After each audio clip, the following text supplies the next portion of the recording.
ఆరాధనకు సహాయకరంగా దేవుని వాక్యమైన బైబిల్లో నుండి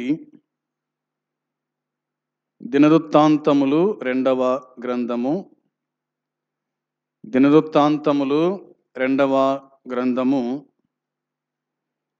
7వ అధ్యాయం 7వ అధ్యాయము మొదటి 2 వచనాలు చదువుదాం. మొదటి 2 వచనాలు మనము చదివి ధ్యానం చేద్దాం. సొలొమోను తాను చేయు ప్రార్థనను ముగించినప్పుడు అగ్ని ఆకాశము నుండి దిగి దహన బలులను ఇతరమైన బలులను దహించెను. యెహోవా తేజస్సు మందిరము నిండా నిండెను. యెహోవా తేజస్సుతో మందిరము నిండినందున యాజకులు అందులో ప్రవేశింపలేక ఉండిరి. ఆరాధనకు సహాయకరంగా దినవృత్తాంతములు 2వ గ్రంథము 7వ అధ్యాయము 2వ వచనము మనకు ప్రాముఖ్యమైన మాట చెబుతూ ఉంది. మొదటి వచనంలో కూడా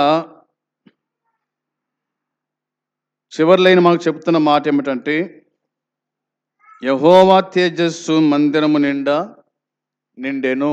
యెహోవా తేజస్సు మందిరము నిండా నిండెను. 2వ వచనంలో యెహోవా తేజస్సుతో మందిరము నిండినందున, దేవుని మందిరము దేవుని మహిమతో నింపబడుట. దేవుని మందిరము దేవుని మహిమతో, తేజస్సుతో, వెలుగుతో నింపబడుట అనేది ఈ వచనాలు మనకు జ్ఞాపకం చేస్తూ ఉన్నాయి. 3వ వచనంలో యెహోవా తేజస్సు మందిరం మీదికి దిగగా అనే మాట కనిపిస్తూ ఉంది. ఈ 3 వచనాలను మనం పరిశీలన చేయగా, దేవుని మందిరము దేవుని తేజస్సు, దేవుని మందిరము దేవుని వెలుగు, దేవుని మందిరములో దేవుని యాజకులు, దేవుని మందిరములో దేవుని ప్రజలు అనేటువంటి ఈ మాటలన్నీ కూడా ఈ అధ్యాయమునందు మనము చూడగలుగుతూ ఉన్నాం. 7వ అధ్యాయము 2వ వచనాన్ని మనం చదివినప్పుడు, యెహోవా తేజస్సుతో మందిరము నిండినందున యాజకులు అందులో ప్రవేశింపలేక యుండిరి అనే మాట ఉంది. యాజకులు ప్రవేశించేటువంటి సమయము కాదు. యాజకులు ప్రవేశించాలంటే దేవుడు వారికి సెలవు ఇయ్యాల. దేవుని సెలవు లేకుండా యాజకుడు దేవుని మందిరములో ప్రవేశింపలేడు. దేవుని సెలవు లేకుండా యాజకుడు దహన బలులను అర్పించలేడు. దేవుని సెలవు లేకుండా ఏ వ్యక్తి కూడా దేవుణ్ణి ఆరాధించడానికి సమీపించలేడు అనేది మనకు అర్థమవుతున్నటువంటి విషయాలు ఇందులో కనిపిస్తాయి. 5వ అధ్యాయం 14వ వచనములో 5వ అధ్యాయము 14వ వచనములో, అప్పుడొక మేఘము యెహోవా మందిరము నిండెను. యెహోవా తేజస్సుతో దేవుని మందిరము నిండుకొనగా, సేవ చేయుటకు యాజకులు ఆ మేఘమున్న చోట నిలువలేక పోయిరి అనే మాట కనిపిస్తుంది కదా. ఇక్కడ కూడా దేవుని మందిరము అనే మాట మనము చూడగలుగుతూ ఉన్నాం. అప్పుడొక మేఘము యెహోవా మందిరము నిండెను నిండా నిండెను, నిండా నిండెను. నింపుట, దేవుని మందిరము దేవుని మహిమతో నింపుట. నిండుకుండా తొలకదు. అదేవిధంగా దేవుడు తన మందిరాన్ని తన తేజస్సుతో తన మహిమతో నింపినట్టుగా మనము చూడగలుగుతాం. దీన్ని బట్టి ఆలోచన చేస్తే బైబిల్ను చూడగా నిర్గమాకాండములో రాయబడిన మాట చూడండి ఒకసారి. నిర్గమాకాండం 40వ అధ్యాయము 34వ వచనములో, నిర్గమాకాండము 40వ అధ్యాయము 34వ వచనములో, అప్పుడు మేఘము ప్రత్యక్షపు గుడారమును కమ్మగా యెహోవా తేజస్సు మందిరమును నింపెను. ఆ మేఘము మందిరం మీద నిలుచుట చేత మందిరము యెహోవా తేజస్సుతో నిండెను కనుక మోసే ప్రత్యక్షపు గుడారములోనికి వెళ్ళలేకుండెను అని ఉంది. వెళ్ళడానికి వీలు పడలేదు. మోసే దేవుని మందిరములోకి వెళ్ళడానికి వీలు పడలేదు. యాజకులు దేవుని మందిరములోకి వెళ్ళడానికి వీలు పడలేదు. ఎందుకంటే యెహోవా తేజస్సు మందిరము నింపెను. యెహోవా తేజస్సు మందిరము నింపెను. అవునా? మందిరము యెహోవా తేజస్సుతో నిండెను. కాబట్టి మోసే ప్రవేశించలేకపోయినాడు, యాజకులు ప్రవేశించలేకపోయినారు అనేది మనకు కనిపిస్తూ ఉంది. కాబట్టి యెహోవా తేజస్సు ప్రత్యక్షపు గుడారాన్ని నింపడముతో నిర్గమాకాండము గ్రంథము మనకు ముగిస్తూ ఉంది. ఈ మాటతో ముగిస్తూ ఉంది. దేవుడు సంఘము ద్వారా సంఘంలోను తన ప్రజల మధ్య నివాసము ఉండడానికి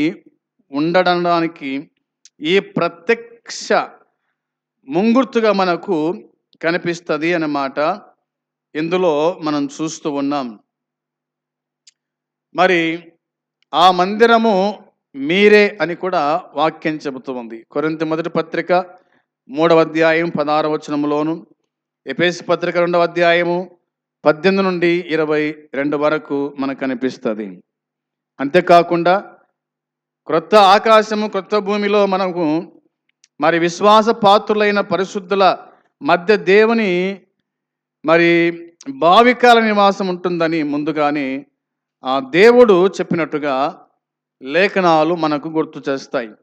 యెహోవా తేజస్సును కొన్నిసార్లు షెకీనా మహిమగా వివరించడం జరిగింది అనే మాట కనిపిస్తుంది. షెకీనా మందిరముగా అనగా దేవుని మందిరముగా మనకు ఈ వచనాలన్నీ కూడా జ్ఞాపకానికి వస్తాయి అనేది మనము చూడగలుగుతూ ఉన్నాం.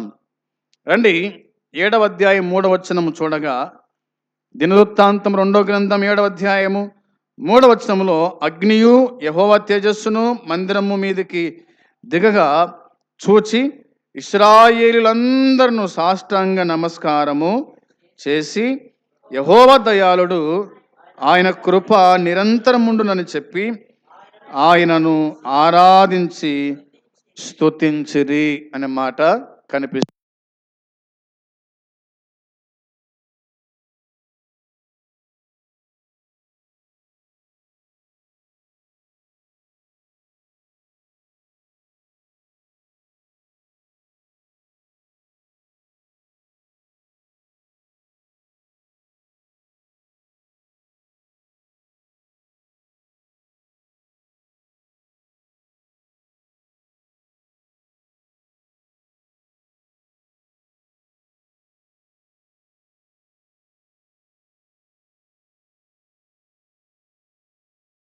పడిరి, వారు నమస్కారం చేసిరి దేవునికి అనేది ఒకటి.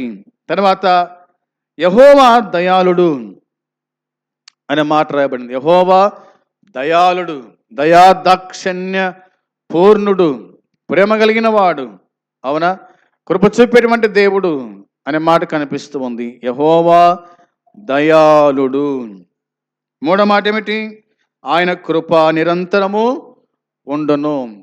ఆయన కృప నిరంతరముండును అని దేవుని వాక్యం చెబుతుంది. ఇక నాలుగవదిగా ఆయనను ఆరాధించిరి, ఆయనను స్తుతించిరి అన్న మాట ఉంది. ఆయనను ఆరాధించారు, ఆయన స్తుతించినారు. ఎప్పుడు ఆరాధించినారు, ఎప్పుడు స్తుతించినారు వాళ్ళు ఇశ్రాయేలందరూ అంటే దేవుని మందిరము దేవుని తేజస్సుతో నిండినప్పుడు వాళ్ళు దేవుణ్ణి ఆరాధించగలిగినారు, వారు దేవుణ్ణి స్తుతించగలిగినారు, వారు దేవుని సన్నిధిలో సాగిలపడ్డారు. వారు యెహోవా దయాళుడు అని వారి నోట ఆ మాట వచ్చినట్టుగా దేవుని వాక్యమైన బైబిల్ మనకు జ్ఞాపకము చేస్తూ ఉంది. ఇంకా అర్థం కావాలంటే 5వ అధ్యాయము 13 చూడండి. 5వ అధ్యాయం 13 వారితో కూడా బూరలు ఊదు యాజకులు 120 మంది నిలిచిరి. బూరలు ఊదువారు పాఠకులను ఏకస్వరముతో యెహోవాకు కృతజ్ఞతాస్తుతులు చెల్లించుచు గానము చేయగా యాజకులు పరిశుద్ధ స్థలములో నుండి బయలు వెళ్ళి ఆ బూరలతోనూ తాళములతోనూ వాయిద్యములతోనూ కలిసి స్వరమెత్తి యెహోవా దయాళుడు, ఆయన కృప నిరంతరముండునని స్తోత్రము చేసిరి అనే మాట కనిపిస్తూ ఉంది. ఇక్కడ కూడా యాజకులు కనిపిస్తారు, అవునా. యాజకులు ఏం చేస్తున్నారంటే వీళ్ళు 120 మంది యాజకులు నిలిచారంట.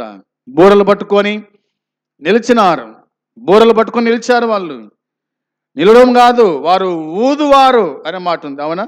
బూరలు ఊదువారును పాఠకులను ఏకస్వరముతో యెహోవాకు కృతజ్ఞతాస్తుతులు చెల్లించుచు అనే మాట ఉంది. ఏకస్వరముతో, ఒకే స్వరముతో యెహోవాకు వాళ్ళు కృతజ్ఞతాస్తుతులు చెల్లించినారు, కృతజ్ఞతాస్తుతులు చెల్లించారు, అవునా. తర్వాత మాట ఏమిటి? యాజకులు పరిశుద్ధ స్థలములో నుండి బయలు వెళ్ళారు. ఆ బూరలతోనూ తాళములతోనూ వాయిద్యములతోనూ కలిసి స్వరమెత్తి యెహోవా దయాళుడు, ఆయన కృప నిరంతరముండునని స్తోత్రము చేసిరి. యెహోవా దయాళుడు, ఆయన కృప నిరంతరం ఉంటుంది అని వాళ్ళు దేవునికి స్తోత్రములు చేసిరి అన్నమాట కనిపిస్తుంది. ఆరాధనలో దేవుని సన్నిధిలో సాగిలపడుట, ఆరాధనలో స్వరమెత్తి పాటలు పాడుట, ఆరాధనలో దేవుడు దయాళుడు, ఆయన కృప నిరంతరముండునుగా కానీ దేవునికి స్తోత్రాలు చెల్లించుట అనేది మనకు ఇందులో మనము చూడగలుగుతూ ఉన్నాం. దేవుణ్ణి స్తుతించే విధానం, దేవుణ్ణి ఆరాధించే విధానం, దేవుణ్ణి కొనియాడే విధానం, దేవుని సన్నిధిలో సాగిలపడేటువంటి విధానం ఇందులో మనకు కనిపిస్తుంది. ఇది మనము గుర్తుంచుకోవాలా. హెబ్రీ పత్రిక మన జ్ఞాపకం చేస్తున్న మాట కూడా మనం చూడగా వాక్యం ఇలా చెబుతుంది. హెబ్రీ పత్రిక 7వ అధ్యాయము, హెబ్రీ పత్రిక 7వ అధ్యాయము 24-25 వచనాలు. ఈయన నిరంతరము ఉన్నవాడు గనుక మార్పు లేని యాజకత్వము కలిగిన వాడాయను. ఈయన తన ద్వారా దేవుని యొద్దకు వచ్చు వారి పక్షమున విజ్ఞాపనము చేయుటకు నిరంతరము జీవించుచున్నాడు గనుక వారిని సంపూర్ణముగా రక్షించుటకు శక్తివంతుడై ఉన్నాడు అనే మాట కనిపిస్తుంది. 24 వచనం మనకు చాలా ప్రాముఖ్యమైన మాట వచనం. ఏమిటి 24 వచనము అనగా, ఈయన నిరంతరం ఉన్నవాడు, ఈయన నిరంతరము ఉన్నవాడు. మనము నిరంతరం ఉంటామా ఈ భూమి మీద అంటే ఉండం. మానవుల యొక్క జీవితం అది క్షణభంగురమైన జీవితం, అది గడ్డి లాంటి జీవితం. కానీ ఈయన అనగా ప్రభు అయిన యేసుక్రీస్తు యొక్క యాజకత్వము, యేసుక్రీస్తు ఆయన నిరంతరం ఉన్నవాడు, మార్పు లేనివాడు. అవునా? మార్పు లేని యాజకత్వము కలిగిన వాడు ఆయను అని దేవుని వాక్యం చెబుతూ ఉంది. నిరంతరం ఉన్నవాడు, నిత్యజీవమునై ఉన్నాడు. అవునా? ఆయన ఉన్నవాడు అనువాడు, భూత వర్తమాన భవిష్యత్ కాలములో ఉన్న దేవుడు, ఆయన ప్రభు, ఆయన పరిశుద్ధుడు పరిశుద్ధుడు పరిశుద్ధుడు అని దేవుని వాక్యమే మన జ్ఞాపకం చేస్తూ ఉంది. కాబట్టి నిరంతరం ఉన్నవాడు ఆరాధనకు పాత్రుడు, నిరంతరం ఉన్నవాడు ఆరాధనకు యోగ్యుడు, నిరంతరం ఉన్నవాడు పూజకు అర్హుడుగా మనకు దేవుని వాక్యమే, బైబిల్ మనకు పరిచయము చేస్తున్నట్టుగా మనము చూడగలుగుతూ ఉన్నాం. ఇంకా సంఖ్యాకాండములో దేవుని వాక్యం చెబుతున్న మాట మనం గమనించి చూడగా, చూడండి, సంఖ్యాకాండము 16వ అధ్యాయము, సంఖ్యాకాండం 16వ అధ్యాయము 22వ వచనం, 16వ అధ్యాయము 22వ వచనం మనం గమనించి చూడగా, వారు సాగిలపడి సమస్త శరీరాత్మలకు దేవుడమైన దేవా, చాలండి, చాలు. ఇక్కడ దేవుని వాక్యం చెప్తున్న మాట ఏమిటంటే, వారు సాగిలపడి అని దేవుని వాక్యమైన బైబిల్ జ్ఞాపకం చేస్తూ ఉంది. వారు సాగిలపడ్డారు. అహరోను, మోసే, అవునా? మోసే అహరోనుతో చెప్పగా అన్నమాట కనిపిస్తుంది 21వ వచనంలో. ఏదేమైనా సాగిలపడిరి, ఇట్లా అన్నారు, సమస్త శరీరాత్మలకు దేవుడవైన దేవ. ఆయన సమస్త శరీర ఆత్మలకు ఆయన ఏమై ఉన్నాడు? దేవుడై ఉన్నాడు. ఆయన దేవుడై ఉన్నాడు. ఆయన దేవుడు, మనకు దేవుడు ఆయన, సమస్త శరీరాత్మలకు దేవుడు ఆయన. కాబట్టి ఆయనకు సాగిలపడుట అనేది, ఆయనను ఆరాధించుట అనేది ఎంతో ప్రాముఖ్యమైందనే విషయాన్ని మనము గుర్తుంచుకునేవారుగా ఉండాలి. అదే వాక్యం చెబుతున్న మాట. కాబట్టి ఆయనను ఆరాధించువారు ఆత్మతోనూ సత్యముతోనూ ఆయనను ఆరాధించువారై ఉండాలనేదే వాక్యంలో మనం చూస్తాం. ఆ విధంగా దేవుణ్ణి ఆరాధించినటువంటి వారిని మనం జ్ఞాపకం చేసుకుంటూ ఉన్నాం. ప్రియమైన సోదరి సోదరులారా, వాక్యం చెబుతున్న మాట మరలా ఇలా మనం గమనించినప్పుడు చూద్దాం. చూడండి, దినవృత్తాంతం 2వ గ్రంథం 7వ అధ్యాయంలోనే మరొక మాట మనం చూడగా ఇలాగా దేవుని వాక్యం చెబుతూ ఉంది. 4వ వచనము 5వ వచనం చూడగా, రాజును జనులందరూ యెహోవా ఎదుట బలులు అర్పించినారు అనే మాట ఉంది. రాజైన సొలొమోను 22,000 పశువులను 1,20,000 గొర్రెలను బలులుగా అర్పించెను. యాజకులు తమ తమ సేవ ధర్మములలో లేవీయులు యెహోవా కృప నిరంతరం నిలుచుచున్నదని వారి చేత ఆయనను స్తుతించుటకై రాజైన దావీదు కల్పించిన యెహోవా గీతములను పాడుచు వాయిద్యములను వాయించుచు నిలుచుచుండగాను, యాజకులు వారికి ఎదురుగా నిలిచి బూరలు ఊదుచుండగాను, ఇశ్రాయేలు అందరు నిలిచిచుండగాను, రాజును జనులందరిని కూడి దేవుని మందిరమును ప్రతిష్ఠ చేసిరి అనే మాట రాయబడింది. ఈ వచనాలు కూడా మనం గమనించి చూడగా, యెహోవా కృప నిరంతరము నిలుచుచున్నదని వారి చేత ఆయనను స్తుతించుటకై, ఆరాధించుటకై, దేవునికి బలర్పించడానికి, దేవుణ్ణి శాంతపరచడానికి, దేవుని గణపరచడానికి వారు చేసినటువంటి విధానం ఇందులో మనకు కనిపిస్తూ ఉంది. సొలొమోను దేవునికి బలు అర్పించాడు. కానీ వాక్యం చెబుతున్న మాట, ఇక బలి సమాప్తం, ఇక బలులు సమాప్తం అని యేసుక్రీస్తు ప్రభువే ఆయన మన కోసమై కలవరి శిలువలో ఆయన బలి అయినట్టుగా దేవుని వాక్యం చెబుతుంది. ఇదిగో లోక పాపమును మోసుకొని పో దేవుని గొర్రెపిల్ల, ఆ గొర్రెపిల్లని ప్రభువైన యేసుక్రీస్తు ఆయనే మనందరి కోసమై 2000 క్రితము ఆయన కలవరి శిలువలో బలైనాడు. చేతుల్లో కాళ్ళలో పొడవాటి మేకులు, డొక్కల బల్లెం పోటు, శిరస్సు మీద ముండ్లకిటం పెట్టబడిన వాడై నిలువెల గాయాలు పొంది రక్తం గార్చి ఆయన చనిపోయి సమాధి చేయబడి తిరిగి లేచి పాపులమైన మనల్ని రక్షించి మనకు విమోచన అనుగ్రహించి దయ చూపించి బ్రతికించిన దేవుణ్ణి ఈ దినమందు మనము జ్ఞాపకము చేసుకునుట. దేవుడు నిరంతరం ఉండేవాడు, దేవుడు దయాళుడు, దేవుడు దయాదక్షిణ పూర్ణుడు.